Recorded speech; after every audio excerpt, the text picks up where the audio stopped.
Donc je suis rentré aux EDC il y a, je dirais, 10 ans, même 13 ans. Je suis rentré aux EDC il y a 13 ans exactement.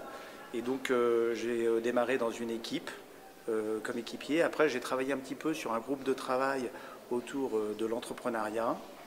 Et puis ensuite j'ai été président de la région Île-de-France Ouest des EDC pendant 3 ans. Et avec le mandat de Laurent Bataille, j'ai pris la présidence de la commission communication en charge de la communication interne-externe du mouvement.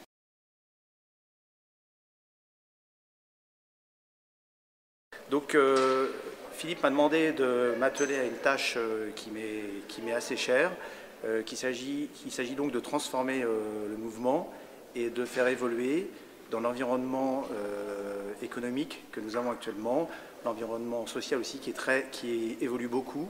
Et donc en fait on sent qu'il y a besoin de faire évoluer notre mouvement pour être plus adapté à notre environnement.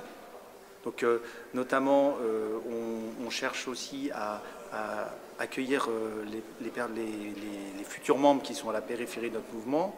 Donc ces futurs membres, ce sont les jeunes. Il faut savoir que 60% des jeunes de 18 à 29 ans veulent entreprendre.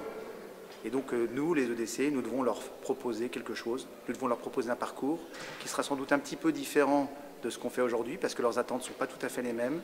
Ils sont un petit peu plus dans le concret. Ils cherchent quelque chose qui est plus adapté à leur quotidien et il faut qu'on puisse les accueillir. Et puis on va accueillir aussi les membres qui sont chefs d'entreprise mais qui sont sur un chemin de conversion et qui sentent la foi naître en eux et qui ont besoin d'être accompagnés dans ce chemin de rapprochement de la pensée sociale chrétienne et du Seigneur.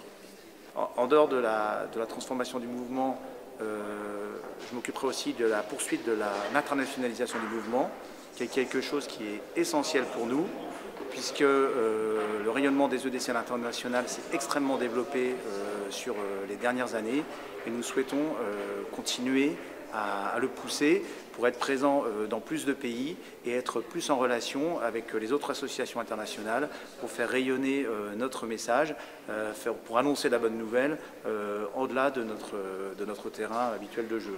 Dans les ambitions que nous avons aussi, il y a une ambition qui est de changer le monde.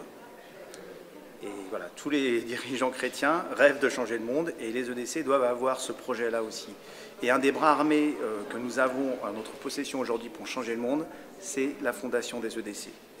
Et nous allons continuer à développer, à suivre la fondation des EDC, qui aujourd'hui fait un travail extraordinaire sur le terrain pour aider des jeunes, pour aider des gens en situation de fragilité à accéder à l'emploi, à rentrer dans l'activité économique.